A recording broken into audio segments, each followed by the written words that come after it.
வணக்கம். இது நம்ம அம்மம்மா வீடு. இன்னைக்கு நம்ம அம்மம்மா வீட்டில் பார்க்க போகிறது பாசிப்பருப்பு தோசை. இந்த சுவையான அதே நேரத்தில் சத்தான இந்த பாசிப்பருப்பு தோசையை எப்படி பண்ணலாங்கிறத பார்க்கலாம் வாங்க. Please do subscribe and click the notification bell for more yummy recipes from Amma Veedu.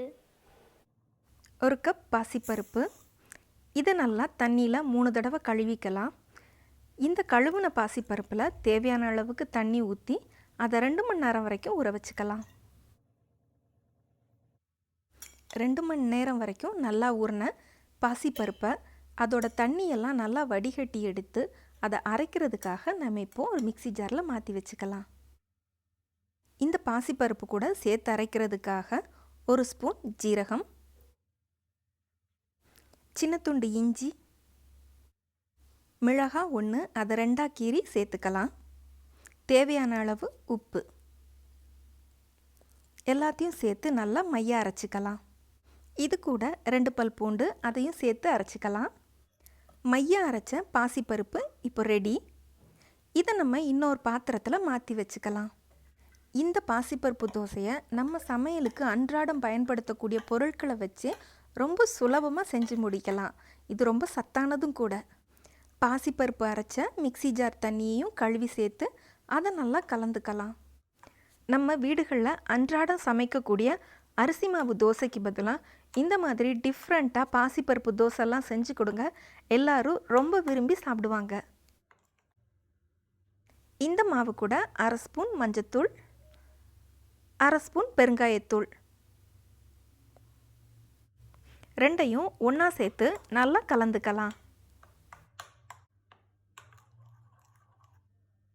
இது கூட 1/2 கப் அரிசி மாவு சேர்த்துக்கலாம். அரிசி மாவை அரைச்ச பாசிப்பருப்பு கூட நல்லா ஒன்றா சேர்த்து கலந்துக்கலாம். இதில் நம்ம அரிசி மாவு சேர்க்கறதுக்கான காரணம் நம்மளோட தோசை நல்லா கிறிஸ்பியாக வரணுங்கிறதுக்காக. இது கூட நீங்கள் வெங்காயம், கொத்தமல்லி இதெல்லாம் வேணும்னா எக்ஸ்ட்ராவாக கூட சேர்த்துக்கலாம். தோசையோட டேஸ்ட் இன்னும் நல்லாயிருக்கும். இப்போது தோசை மாவு பதம் வரணுங்கிறதுக்காக இன்னும் கொஞ்சம் தண்ணி ஊற்றி அதை மாவு பதத்துக்கு கரைச்சிக்கலாம். தண்ணியை ரொம்ப அதிகமாக சேர்த்துக்க வேண்டாம், பார்த்து கரெக்டான அளவு சேர்த்துக்கோங்க. நம்ம இப்போ கலந்துருக்கிறது கரெக்டான கன்சிஸ்டன்சி. மாவை எடுத்து லைட்டாக டேஸ்ட் பார்த்துக்கோங்க, உப்பு கரெக்டாக இருக்காங்கிறத, இல்லைன்னா சேர்த்துக்கோங்க. தோசைக்கல் நல்லா சூடானதும் நார்மலாக நம்ம தோசை சுடுற மாதிரி தோசை சுட்டுக்கலாம்.